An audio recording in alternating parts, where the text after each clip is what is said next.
ઘણા બધા ઉપાય કરી લીધા તો પણ ઘરમાંથી મચ્છર નથી જતા, તો આ વિડીયોને સ્કીપ કર્યા વગર પૂરો જોઈ લેજો। જય શ્રી કૃષ્ણ મિત્રો, ઉનાળાની સિઝન આવે એટલે ઘરમાં મચ્છર આવી જ જતા હોય છે અને જો મચ્છર આપણને કરડે તો ડેન્ગ્યુ, મલેરિયા જેવી બીમારીઓ પણ ફેલાવે છે અને જો ઘરમાં નાના બાળકો હોય તો ખૂબ જ વધારે ટેન્શન રહેતું હોય છે। તો ફ્રેન્ડ્સ, આજનો જે ઘરેલું ઉપાય છે એ જો તમે એક વખત કરી લેશો તો તમારા ઘરમાં ક્યારે પણ મચ્છર નહીં આવે। તો જો એના માટે મેં એક ડિસ્પોઝેબલ કપ લઈ લીધો છે। તમે અહીંયા કોઈ પણ વાસણ લઈ શકો છો, પરંતુ વાસણની અંદર સ્મેલ ના બેસી જાય એટલા માટે મેં અહીંયા ડિસ્પોઝેબલ કપનો યુઝ કર્યો છે। ત્યારબાદ આપણે લેવાનું છે કપૂર, જે આપણે પૂજામાં યુઝ કરતા હોઈએ છીએ। તો મેં અહીંયા 3 કપૂરની ગોળીઓ લઈ લીધી છે। કપૂર એવું લેવાનું કે બહુ જૂનું ના હોય, જેની સ્મેલ છે એ સ્ટ્રોંગ હોવી જોઈએ। તો હવે આપણે એને દસ્તાની મદદથી કૂટી અને પાવડર બનાવી લઈએ। ત્યારબાદ હવે આપણને જે બીજી વસ્તુની જરૂર પડશે એ પણ હું તમને જણાવી દઉં। તો જુઓ ફ્રેન્ડ્સ, આટલી જે વસ્તુ હું યુઝ કરવાની છું ને એ બધી જ આપણા ઘરમાં મળી જાય છે, કોઈ પણ વસ્તુ તમારે બહારથી નહીં ખરીદવી પડે। તો ફ્રેન્ડ્સ, અહીંયા મેં એક નાની સ્ટીલની વાટકી લઈ લીધી છે। ત્યારબાદ અહીંયા તમે 2 વસ્તુઓ લઈ શકો છો। પહેલું તો છે લીમડાનું તેલ, કારણ કે જે લીમડાના તેલની સ્મેલ હોય એ ખૂબ જ સ્ટ્રોંગ હોય છે। તમે નાનપણમાં જોયું હશે કે આપણા બાપ દાદાઓ હતા એ લીમડાનો ધુમાડો કરતા, જેનાથી મચ્છર ઘરમાં ના આવતા। ત્યારબાદ તમે બીજી વસ્તુનો યુઝ કરી શકો છો, સરસોનું તેલ। તો આ બેમાંથી તમે કોઈ પણ એક તેલ લઈ શકો છો। તો હું અત્યારે સરસોના તેલનો યુઝ કરી રહી છું અને જો તમારી પાસે કડવો જે લીમડો આવે એ હોય તો તમે એના પત્તા આની અંદર એડ કરી શકો છો, પરંતુ અત્યારે મારી પાસે નથી એટલે મેં નથી ઉમેર્યા। ત્યારબાદ હવે જે આપણે કપૂરને કૂટીને રાખ્યું હતું ને એ આપણે આની અંદર મિક્સ કરી દેવાનું છે। તો આપણું તેલ બની અને તૈયાર થઈ ગયું છે।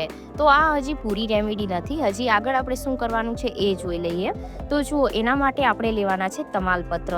તમને ખબર હશે કે તમાલપત્રની જે સ્મેલ હોય એ ખૂબ જ વધારે સ્ટ્રોંગ હોય છે અને જે મચ્છર હોય એ આવી સ્મેલથી દૂર ભાગે છે।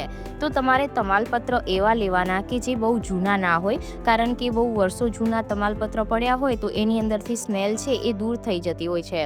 તો થોડા ફ્રેશ હોય એવા લેવાના, જેથી એની અંદર સ્મેલ હોય। ત્યારબાદ તમારી પાસે કોઈ પણ એક જૂનું વાસણ પડ્યું હોય એ લઈ લેવાનું। તો મેં અત્યારે માટીનું કોળિયું લીધું છે, જે આપણે નવરાત્રિમાં કે દિવાળીમાં ખરીદતા હોઈએ અને જૂના પડ્યા હોય એ જ માટીનું કોળિયું અહીંયા લીધું છે। ત્યારબાદ હવે એની અંદર આપણે જે તમાલપત્ર છે એને તોડી અને ઉમેરી દેવાના છે। તો તમાલપત્રની જે સ્મેલ હોય એ ખૂબ જ વધારે સ્ટ્રોંગ હોય છે, જેના કારણે મચ્છર ઘરમાંથી તરત જ ભાગી જાય છે। આ ઉપાયને કઈ રીતે કરવાનો છે એ પણ હું તમને આગળ જણાવું, તો વિડીયોને સ્કીપ કર્યા વગર જોજો, નહીંતર તમને રિઝલ્ટ નહીં મળે। તો જો અહીંયા 2 તમાલપત્ર મેં મોટા લીધા હતા, બંનેને મેં હાથની મદદથી આ રીતના તોડી અને જે કોળિયું છે એની અંદર ઉમેરી દીધા છે। ત્યારબાદ હવે શું કરવાનું છે કે જે આપણે સરસોના તેલની અંદર જે આપણે ઉમેરીને રાખ્યું છે એ આપણે મિક્સ કરી દેવાનું છે। તો આ રીતના મિક્સ કરી દીધા બાદ હવે આપણે શું કરીશું કે એક અગરબત્તી લઈ લેવાની છે। તો અગરબત્તી છે ને એ ઓપ્શનલ છે, તમારે ના લેવી હોય તો તમે અહીંયા સ્કીપ કરી શકો છો, પરંતુ અગરબત્તીના લીધે એ તરત જ સળગે છે એટલા માટે મેં અત્યારે અગરબત્તી લીધી છે। અને એ પણ આપણે આખી અગરબત્તી નહીં લઈએ, આ રીતના થોડો અગરબત્તીનો જે ટુકડો છે એ તોડી અને આની અંદર ઉમેરી દઈશું, જેથી ઘણા લોકોને બહુ વધારે સ્મેલ હોય, એનાથી પ્રોબ્લેમ હોય તો અગરબત્તીની સારી સુગંધ આવે તો એ લોકોને પણ પ્રોબ્લેમ ના થાય, એટલા માટે મેં અહીંયા અગરબત્તીનો થોડો ભૂકો ઉમેરી દીધો છે। ત્યારબાદ હવે આપણે આને સળગાવી લઈએ। આ તરત જ સળગી જાય છે, કારણ કે આની અંદર અગરબત્તીનો ભૂકો છે અને કપૂર છે, એટલા માટે આ સળગશે એટલે આની અંદરથી ધુમાડો નીકળવા લાગશે। આ જે ધુમાડો છે એ મચ્છરને ઘરમાંથી બિલકુલ પણ બહાર કરી દે છે અને બિલકુલ પણ ઘરમાં નથી આવવા દેતા।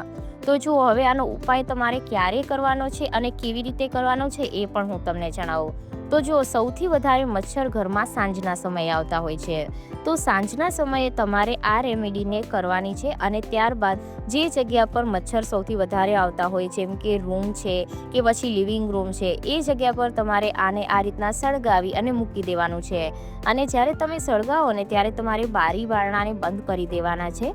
જેમ કે તમારે રૂમમાં મૂકવું છે તો તમે રૂમની અંદર મૂકી દો, અથવા તો લિવિંગ રૂમ છે કે પછી કિચનમાં વધારે મચ્છર આવે છે તો તમે ત્યાં પણ આને મૂકી શકો છો। આનો જે ધુમાડો છે એ મચ્છરને ઘરમાંથી બિલકુલ બહાર કરી દેશે અને બિલકુલ પણ ઘરમાં નહીં આવવા દે।